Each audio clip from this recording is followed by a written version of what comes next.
like jika menurut kalian video ini bermanfaat.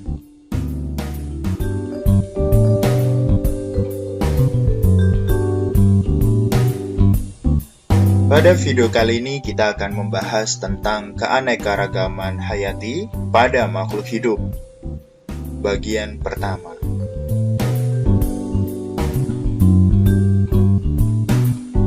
Tingginya keanekaragaman hayati di Indonesia terlihat dari berbagai ekosistem yang ada di Indonesia, seperti ekosistem pantai, ekosistem hutan hujan tropis, ekosistem padang rumput, dan ekosistem terumbu karang. Perhatikan gambar berikut. Gambar berikut menunjukkan ekosistem terumbu karang yang dihuni oleh berbagai jenis spesies. Beragamnya spesies yang menempati suatu ekosistem dapat membentuk keanekaragaman hayati tingkat ekosistem. Apa yang dimaksud dengan keanekaragaman hayati? Selain keanekaragaman tingkat ekosistem, apa jenis tingkat keanekaragaman hayati yang lainnya? Keanekaragaman hayati Indonesia sangat tinggi. Bagaimana cara mempelajarinya? Simak video berikut untuk mengetahui jawabannya.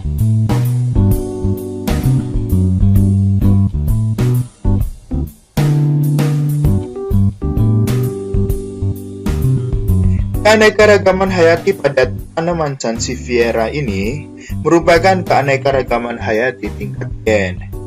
Keanekaragaman hayati tingkat gen merupakan keanekaragaman individu dalam satu spesies.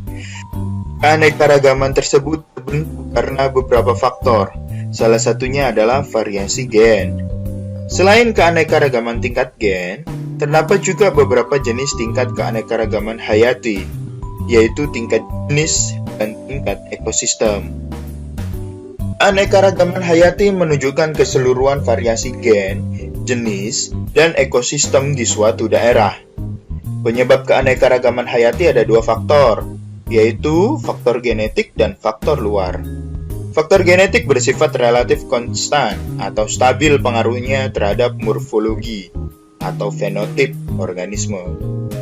Sedangkan faktor luar relatif labil pengaruhnya terhadap morfologi atau fenotip organisme. Secara garis besar, keanekaragaman hayati terbagi menjadi tiga tingkat, yaitu tingkat gen, tingkat jenis, dan tingkat ekosistem. Mari kita bahas satu persatu. Mulai dari keanekaragaman hayati tingkat gen. Gen merupakan unit terkecil yang terdapat dalam kromosom, yang berfungsi untuk mengatur dan mengendalikan sifat keturunan suatu makhluk hidup.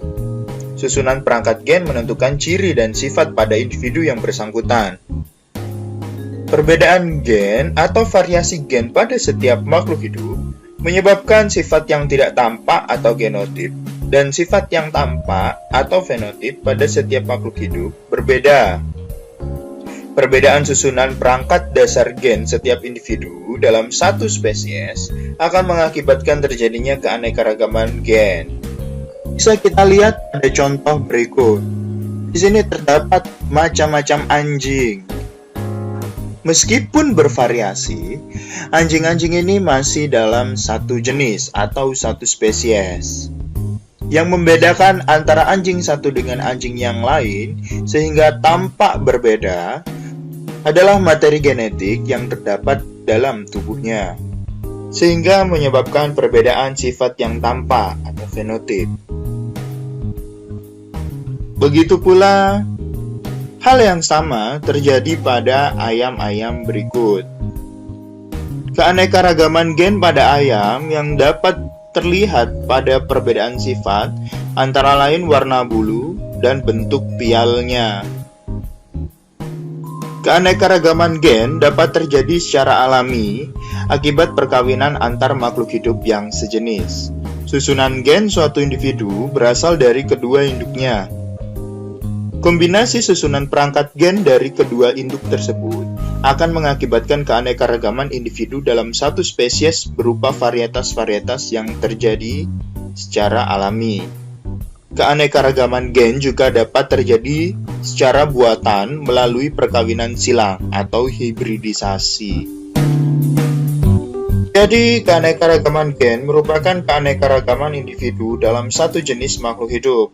Keanekaragaman gen menyebabkan variasi antar individu sejenis. Selanjutnya, keanekaragaman hayati tingkat jenis. Keanekaragaman tingkat jenis menunjukkan keanekaragaman atau variasi yang terdapat pada suatu jenis atau spesies makhluk hidup dalam genus yang sama atau familia yang sama. Keanekaragaman ini lebih mudah diamati daripada keanekaragaman gen, karena perbedaan antar spesies makhluk hidup dalam satu marga lebih mencolok daripada perbedaan antar individu dalam satu spesies. Kita lihat contoh berikut. Di sini kita bisa lihat ada kelapa, lontar, aren, pinang. Yang keempat tumbuhan ini berada dalam genus yang sama, sehingga keempat tumbuhan ini dikelompokkan dalam keanekaragaman hayati tingkat jenis. Contoh lainnya, ada sukun, empedak, dan buah nangka. Ketiga buah-buahan ini masih tergolong dalam satu genus, yaitu genus Artocarpus. Sehingga ketiga buah ini dapat dikelompokkan ke dalam keanekaragaman hayati tingkat jenis. Selanjutnya di sini ada macan tutul, harimau, singa, dan jaguar. Keempat hewan ini dapat dikelompokkan ke dalam keanekaragaman hayati tingkat jenis, karena memang keempat hewan ini masih dalam kelompok genus yang sama, yaitu genus Panthera. Jadi, keanekaragaman tingkat jenis menunjukkan berbagai jenis atau spesies makhluk hidup yang masih dalam satu genus atau famili yang sama. Untuk selanjutnya, keanekaragaman hayati tingkat ekosistem.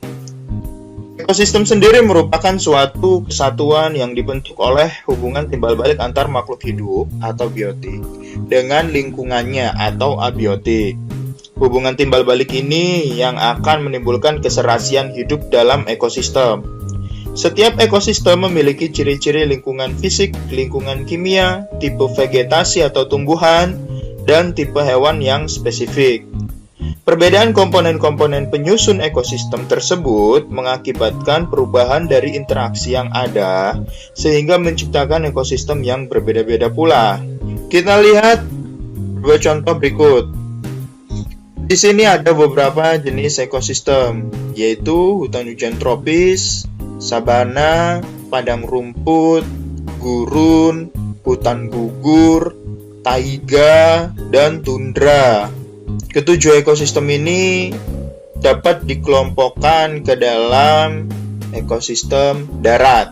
Perbedaan letak geografis akan menyebabkan perbedaan iklim pula. Iklim yang berbeda dapat mengakibatkan perbedaan temperatur, curah hujan, intensitas cahaya, dan lama penyinaran. Keadaan ini akan berpengaruh pada jenis flora dan fauna yang hidup di daerah tersebut. Peristiwa inilah yang mengakibatkan terjadinya keanekaragaman ekosistem. Kita lihat contoh lain. Ada terumbu karang, pantai, laut lepas, sungai, danau, rawa. Keenam ekosistem ini adalah jenis ekosistem perairan, di mana dari ekosistem yang satu dengan yang lain memiliki jenis flora atau fauna yang berbeda-beda. Jadi, komponen abiotik di suatu ekosistem akan mempengaruhi jenis-jenis komponen biotik yang hidup di dalamnya. Peristiwa inilah yang menyebabkan terjadinya keanekaragaman hayati tingkat ekosistem.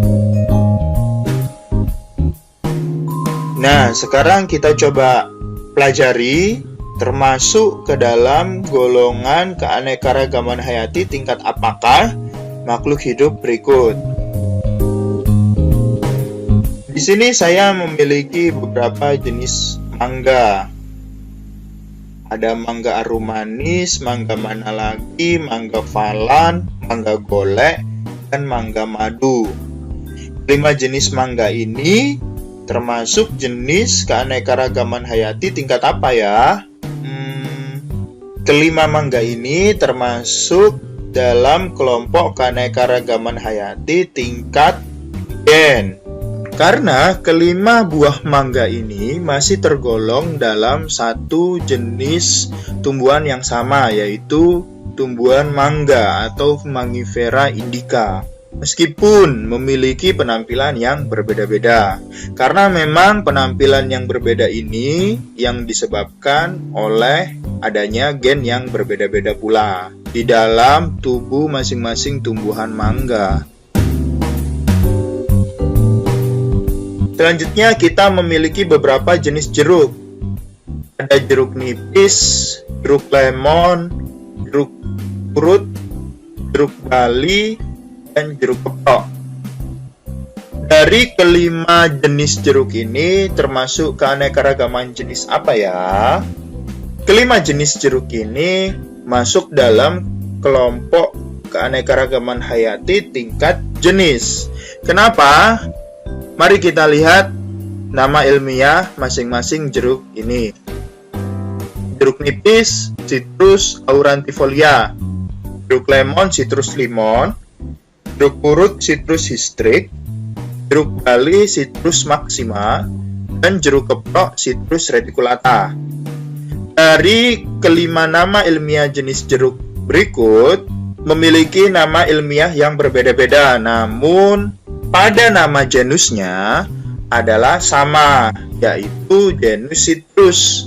Sehingga kelima jeruk ini masuk dalam kelompok keanekaragaman hayati tingkat jenis.